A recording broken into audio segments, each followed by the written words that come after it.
and welcome to this edition of Ask Dr. Robyn. I'm Dr. Robyn Silverman, Child and Teen Development Specialist and the creator of the Powerful Words Character System.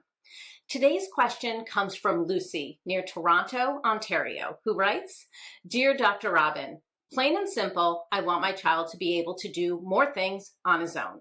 I find myself doing things for him, and then when I want him to do them himself, he isn't sure what to do or he seems anxious. How long am I going to cut this child's dinner for him? How long am I going to pack his bag for him for school? He's 8 years old, and I know that he can do it, and I know I'm part of the problem here. How can I transfer my doing to his doing the task?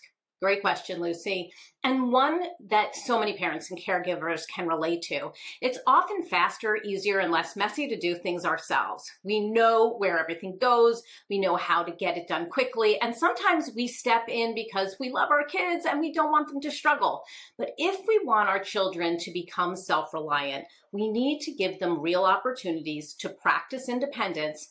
Self-reliance does not mean we stop helping. It means that we help in a way that builds capability instead of dependency. So how do we transfer the task from our hands to theirs? I love the simple progression that Julie Lythcott-Haims shared in her book, How to Raise an Adult. And when I interviewed her for my podcast, How to Talk to Kids About Anything, here's what she said. First, we do it for them. Then we do it with them. Next, we watch them do it. Finally, they do it independently. Let's take packing a school bag. First, you do it while your child watches.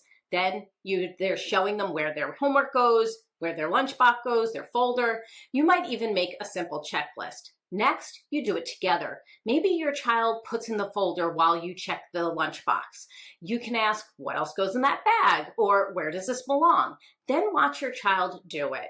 Try not to jump in too quickly. If your child gets stuck, point back to the checklist. Take a look. What's missing? Finally, let your child do it independently. And yes, this part is hard for us. It means stepping back and allowing them to take the lead, even if it takes longer, even if it's not perfect, and even if they make a mess sometimes. But that is how children learn. I can do this. I can trust myself. I can rely on me. And here's the key takeaway. Don't do for your child what your child is ready to learn to do for themselves. Support, guide, encourage, and then step back just enough so that they can step forward. That's all for this edition of Ask Dr. Robyn. Keep sending in those questions. Yours might be featured next. And in the meantime, I hope you make it a very powerful month. Thank you, everyone.